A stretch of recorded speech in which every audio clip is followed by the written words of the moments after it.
Welcome students. In the video la enna therinjikku poreena unsupervised learning definition paakalam. Unsupervised learning is a type of machine learning where the algorithm is trained on unlabeled data, that means without human supervision. இப்போ இங்க ஒரு input raw data இருக்கு, இங்கே ஒரு algorithm பயன்படுத்தப்படுது, நம்மளுக்கு அவுட்புட்டில் தனித்தனியாக பிரிஞ்சு வருது. இதில் வந்து எந்த ஒரு ஹியூமன் சூப்பர்விஷனுமே இருக்காது, மனுஷங்களுடைய தலையீடு இதில் இருக்காது. ஓகேங்களா?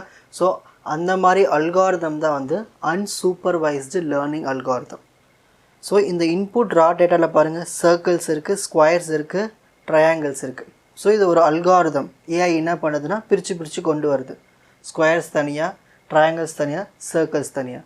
ஸோ இந்த மாதிரி வந்து ட்ரெயின் ஆகும் டேட்டாஸ். ஸோ அந்த ட்ரெயின் ஆகிட்டு அந்த டேட்டாஸ் வந்து நம்மளுக்கு வந்து அவுட்புட்டு கிளியராக கொடுக்கும், எந்த ஒரு ஹியூமனுடைய தலையீடு இல்லாமல். ஓகேங்களா? ஸோ வித்தவுட் ஹியூமன் சூப்பர்விஷன் த டேட்டாஸ் ஆர் ட்ரைன்டு. ஓகேங்களா? ஸோ அதுதான் நம்ம அன்லேபிள்டு டேட்டான்னு சொல்லுவோம். இதில் எதனா லேபிள் பண்ணியிருக்கா டேட்டா? எதுவுமே இல்லை.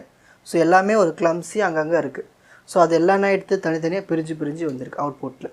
ஸோ இதுதான் நம்ம அன்சூப்பர்வைஸ்டு லேர்னிங்னு சொல்லுவோம். நெக்ஸ்ட், இதுக்குள்ளே என்னென்ன கான்செப்ட் இருக்குதுன்னு பார்க்கலாம். First, no labels, pattern discovery, dimensionality reduction. So first no லேபிள்னு பார்த்துப்போம். The data does not come with predefined labels or categories.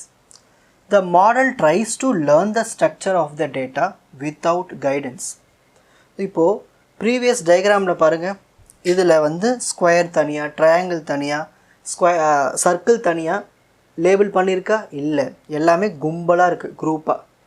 அப்போது மனுஷங்களோட தலையீடு இல்லாமல் கம்ப்யூட்டர் ஏஏ என்ன பண்ணணும், ஒரு அல்காரிதமை பயன்படுத்தி தனித்தனியாக பிரித்து கொண்டு வரணும். ஸோ அதான் no labels. Next, pattern Discovery.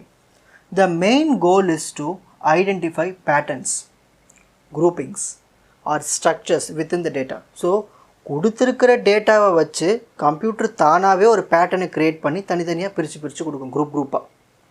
So அதை பண்ணணும். Next, dimensionality reduction. Techniques to reduce the number of random variables under consideration by obtaining a set of principal variables. என்ன பண்ணணும்னா நிறைய ரேண்டம் வேரியபிள்ஸை குறைக்கணும். அதுக்கு டெக்னிக்ஸ்க்கு எல்லாமே பயன்படுத்திக்கும் இந்த AI.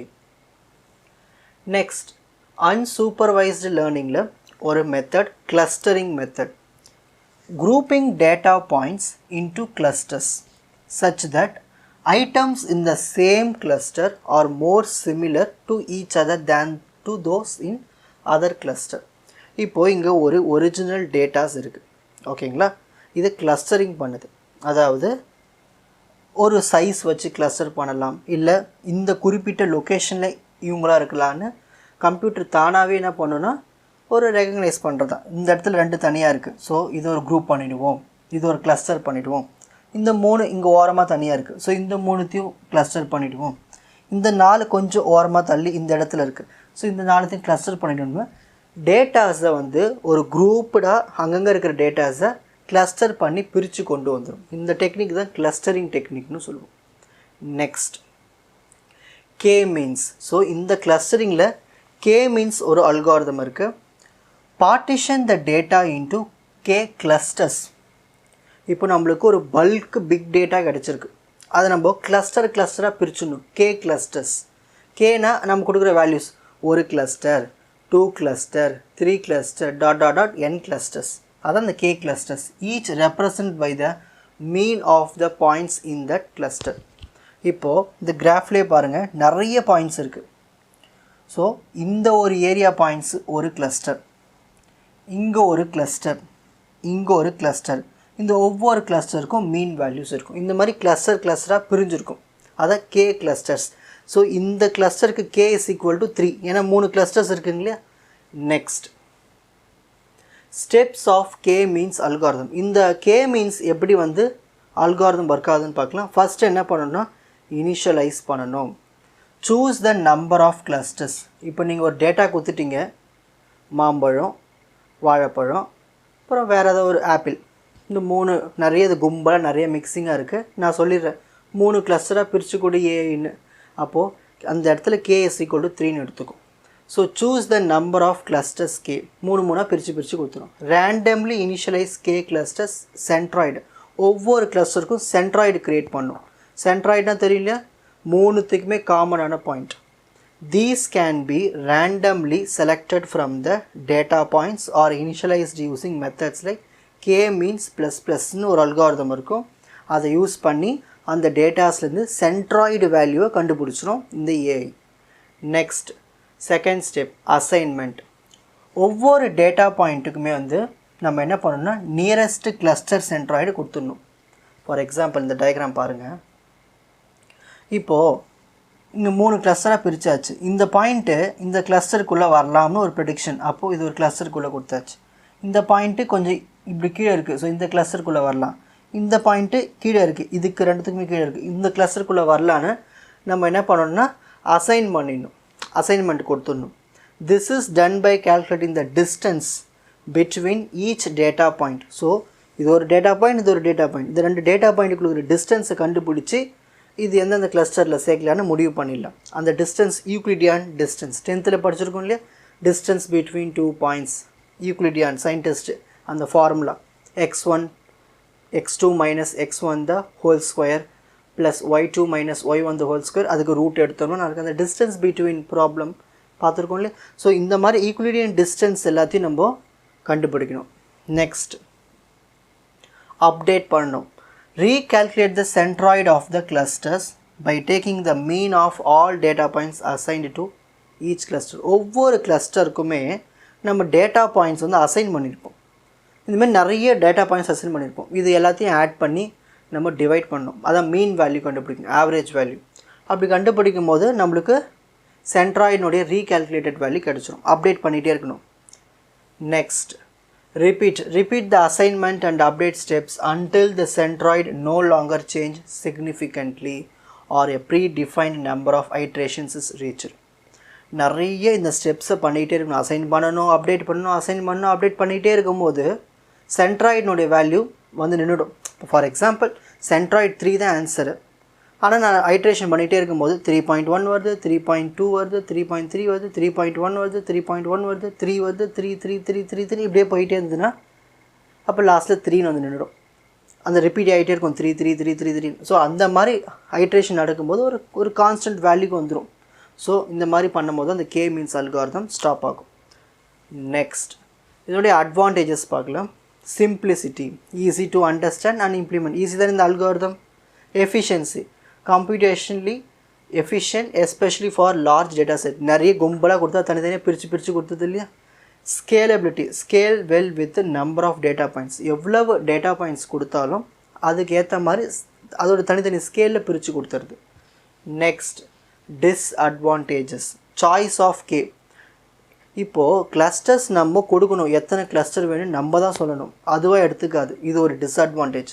So require the number of clusters k to be specified in advance. முன்னாடியே நம்ம இந்த k வேல்யூ கொடுத்துடணும். நான் சொன்னாலே k is equal to 3 அந்த மாதிரி. Sensitivity to initialization. The final clusters can depend on initial placement of the centroids. This can be mitigated by running the algorithm multiple times with a different initialization. இப்போது ஒவ்வொரு final கிளஸ்டருமே ஒரு centroid தேவை. So ஒவ்வொரு வாட்டி நம்ம iteration repeat பண்ணும்போது நம்மளுக்கு இந்த பிரச்சனை வரும். புதுசாக இனிஷியலைஸ் பண்ணணும், புதுசாக சென்ட்ராய்ட் கண்டுபிடிக்கணும். ரிப்பீட்டேஷன் பண்ண அக்யூரேசி வேல்யூக்கு வச்சிரும். ஆனால் டைம் அதிகமாக எடுத்துக்கும். அதனால் இனிஷியலைசேஷன் சென்சிட்டிவிட்டியாக இருக்கும். ஓகே, இது ஒரு டிஸ்அட்வான்டேஜஸ். நெக்ஸ்ட் இப்போ k மீன்ஸ் அல்காரிதம் எங்கெல்லாம் அப்ளிகபிள் ஆகுதுன்னு பார்க்க போகிறோம். Customer segmentation. இப்போது இந்த அமேசான், ஃப்ளிப்கார்ட்லாம் நம்ம சில பொருட்கள்லாம் தேடுவோம் நம்மளுக்கு ஏற்ற மாதிரி. இல்லை இன்ஸ்டாகிராமில் கூட சில வீடியோஸ்லாம் நம்மளுக்கு ஏற்ற மாதிரி பார்ப்போம். ஸோ அதெல்லாம் எப்படி நம்மளுக்கு ஏற்ற மாதிரி அடுத்தது லிஸ்ட் பண்ணி திரும்ப வருது, எல்லாம் இந்த k means algorithm. Customer segmentation, grouping customers based on purchasing behaviour for targeted marketing. இவங்க எதை விரும்பி பார்க்குறாங்க அந்த பொருட்களே அட்வர்டைஸ்மெண்ட்டாக விடுறது. Image compression, reducing the number of colors in an image by clustering the pixel values. So pixel value group பண்ணி அந்த colour அந்த இமேஜோடைய கலர்ஸை compress பண்ணுறது, ரெடியூஸ் பண்ணுறது. Document clustering, grouping similar documents together based on content. கண்டென்ட்டுக்கு ஏற்ற மாதிரி இந்த டாக்குமெண்ட்லாம் இதுக்கு சேர்ந்தது, இந்த டாக்குமெண்ட்லாம் இதுக்கு சேர்ந்தது, அதுமாதிரி தனித்தனியாக கிளஸ்டர் பண்ணி பிரிக்கிறதுக்கு யூஸ் ஆகுது. Anomaly detection, identify unusual data points that do not fit well into any cluster. இப்போது கிளஸ்டர்லேயே வந்து ஒரு 100 ஆப்பிள் பழம் இருக்குது, 100 வாழைப்பழம் இருக்குது, அப்புறம் 100 கொய்யாக்கா பழம் இருக்குது, லாஸ்ட்டில் வந்து ஒரு 2-3 மாங்காய் பழம் இருக்குது. ஸோ இவங்களாம் பெரிய பெரிய கிளஸ்டர்ஸ், இந்த 3 மாங்காய் பழம் தனி ஓரமாக தூக்கி போடு, அந்த மாதிரி அன்ஃபிட் டேட்டா எல்லாமே தனித்தனியாக பிரித்து எடுக்கிறதுக்கு இந்த K-மீன்ஸ் அல்காரிதம் ரொம்ப யூஸ்ஃபுல்லாக இருக்குது. இப்போது screenshot time.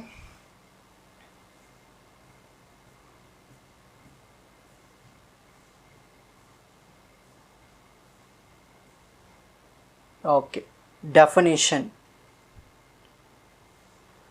key concepts, clustering, K-means definition, steps of K-means algorithm, initialization, assignment, update, repeat, advantages of K-means algorithm, disadvantages of K-means algorithm, applications of K-means algorithm.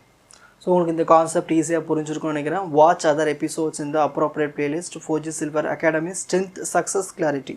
வணக்கம்.